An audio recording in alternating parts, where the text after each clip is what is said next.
कितने सुरक्षित हैं जम्मू के लोग। एटीएम में जाकर के पिस्तौल तान दी जा रही है और लोगों को लूटा जा रहा है। हालात कुछ ऐसे बन चुके हैं। अब एटीएम में पैसे लेने गए, आप सुरक्षित हैं कि नहीं, इसकी कोई गारंटी नहीं है। ये मैं इसलिए कह रहा हूं कि शुक्रवार की एक घटना सामने आई है बड़ी ब्राह्मणा में। एक बुजुर्ग जिसका नाम बिशन दास है, वो एटीएम से पैसे निकलवाने के लिए गया। जेके बैंक के एटीएम में जब वो अंदर गया तो वो पैसे निकलवा ही रहा था कि उसी वक्त एक नकाबपोश आता है और उन्हें ये कहता है कि अपने एटीएम से 50,000 निकालो। बुजुर्ग ने ये कहा कि मेरे एटीएम में 50,000 नहीं है, कुल मिलाकर के मेरे एटीएम में 5,000 ही हैं। इसके बाद नकाबपोश को गुस्सा आ जाता है और वो अपनी पिस्तौल उस बुजुर्ग बिशनदास के सीने पर तान देता है। बिशनदास जो बुजुर्ग हैं, उस बुजुर्ग को नकाबपोश जबरदस्ती उनके साथ करने लगा और उन्हें ये कहने लगा कि अपना एटीएम कार्ड मुझे दे दो और इसका पासवर्ड भी मुझे दे दो, क्योंकि वो उनके एटीएम को लूटने के मकसद से, उनसे पैसे लूटने के मकसद से आया था। लेकिन जब वो इसमें सफल नहीं हो पाया तो उसे ये लगा कि ये एटीएम और पासवर्ड मैं अगर ले लेता हूँ तो उसके बाद ये पैसे वो निकलवा लेगा। लेकिन ऐसा नहीं हुआ। बुजुर्ग ने उसका विरोध किया और विरोध के बाद उस नकाबपोश ने बुजुर्ग के सीने पर पिस्तौल तान दी। उसने जब पिस्तौल तानी तो बुजुर्ग ने उसका हाथ झटक दिया। हाथ झटकने के बाद वो गुस्से में आ गया और उसने उन पर गोली चला दी। गोली बुजुर्ग की टांग पर लगी। अब आप सोचिए कि वो बुजुर्ग जिसकी टांग पर गोली लगी हो, भीड़ भाड़ वाला इलाका है बड़ी ब्राह्मणा, वहां पर किसी को ये नहीं सुनाई दिया। और उसके बाद वो बुजुर्ग खुद एक स्कूटी पर पुलिस स्टेशन पहुंचते हैं और पुलिस को शिकायत देते हैं कि उनके साथ ये वारदात हुई है।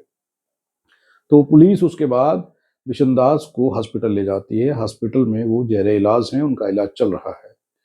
अब इस घटना के बाद पुलिस के लिए चैलेंज बन गया। अब पुलिस इस चैलेंज को कैसे लेती है और पुलिस इस सारे मामले की गुत्थी को कैसे सुलझाती है, ये बड़ा ज़रूरी था, क्योंकि खबर मीडिया के सामने आ चुकी थी और मीडिया में ये खबर सुर्खियां बटोर रही थी कि एक बुजुर्ग के ऊपर गोली चली है, उनकी टांग में गोली लगी है और जेके बैंक के एटीएम के अंदर गए हुए बुजुर्ग के ऊपर गोली चली है लूटने के मकसद से। तो क्या पुलिस इन गुंडों को या लुटेरों को पकड़ पाएगी, ये सवाल उठ रहा था। पुलिस ने सीसीटीवी फुटेज के आधार पर कुछ लोगों को गिरफ्तार किया है। अब उनकी जांच की जा रही है। क्रिमिनल बैकग्राउंड के आधार पर, सीसीटीवी फुटेज के आधार पर जिन लोगों को पकड़ा गया है, अब ये जांच की जा रही है कि क्या इनमें से ही कोई आरोपी है। अब पुलिस इसकी जांच कर रही है। हकीकत क्या है, सच्चाई क्या है, बड़ी जल्दी सामने आ जाएगी। लेकिन आप सोचिए कि आपके घर का बुजुर्ग या फिर आप खुद एटीएम जाते हैं, क्योंकि अब लोग कैश लेकर के साथ नहीं चलते हैं। पहले बहुत सारी वारदातें हुई हैं, लोग कैश लेकर के चल रहे हैं, स्नैचिंग कर ली जाती है और पर्स छीन लिया जाता है या फिर हमला कर दिया जाता है।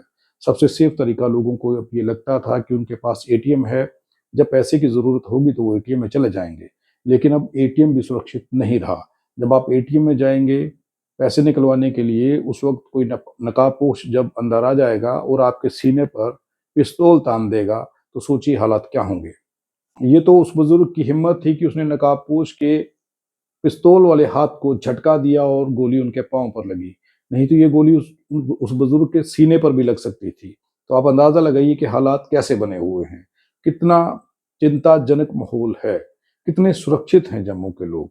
एटीएम में जाकर के पिस्तौल तान दी जा रही है और लोगों को लूटा जा रहा है। हालात कुछ ऐसे बन चुके हैं और पुलिस ने अब कुछ लोगों को गिरफ्तार किया है। उम्मीद अब ये है कि उनमें ही कोई आरोपी होगा। अगर आरोपी नहीं हुआ तो क्या उन आरोपियों तक पुलिस पहुंच पाएगी जिन आरोपियों ने इस वारदात को अंजाम दिया है।